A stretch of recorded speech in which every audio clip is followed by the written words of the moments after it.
Македонија располага со доволно количини на нафтени деривати, состојбата е стабилна и нема простор за паника, уверува премиерот Христијан Мицкоски, потенцирајќи дека ние сме единствена земја во регионот и пошироко во која цените на бензините изминативе денови бележат намалување. Дали мерката за намалено ДДВ од 18 на 10% која истекува в понеделник ќе се продолжи или не, ќе зависи од цените на нафтата на светските берзи. Мицкоски рече дека состојбата се следи и доколку има потреба. Викендов ќе се свика вонредна владина седница на која би се донеле нови мерки, а во игра освен ДДВ-то и намалување на акцизата. Доколку има потреба, според најавите, ќе се продолжи и кризната состојба. Владата, како што рече, будно ја следи и состојбата со електричната енергија. Струјата според премиерот нема да поскапи, а ЕСМ вели на располагање има околу 3000 тони мазут. Доколку видиме дека ќе имаме зголемување на цените на безоловниот бензин и на дизелот, тогаш апсолутно дека ќе ја продолжиме таа мерка, се додека трае кризната состојба. Ако продолжи и понатаму, ќе ја продолжиме и кризната состојба и ќе ја продолжиме повторно мерката. И ако повторно ескалира, имаме уште алатки на располагање.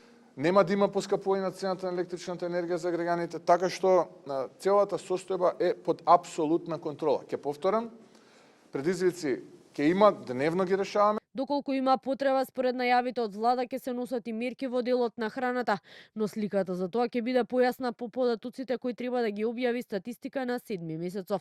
Мицкоски денеска најави измени во законот за нефер трговски практики и повтори дека во моментов 30 на тима на ДПИ се на терен, доколку е потребно како влада ќе интервенираат. А по најавите на дел од пекарите низ земјава за поскапување на лебот, владата најави соодветна анализа. Лидерот на опозицијската СДСМ Венко Филипче пак и денеска обвини дека владата нема капацитет да се справи со енергетската криза и дека цените на храната од ден во ден постојано растат.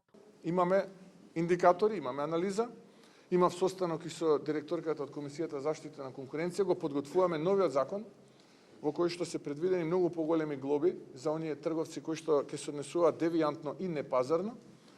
И во зависност од тоа каква ќе биде реалноста, така и ќе постапуваме. Утро во мисијата на ММФ по посетата на Македонија предупреди дека енергетската криза предизвикана од војната на Блискиот Исток може да ги поремети очекувањата за растот на економијата. Нивните предвидувања се дека реалниот раст на БДП ќе забави на 3,1%, а инфлацијата во земјава ќе се зголеми на околу 4,5%.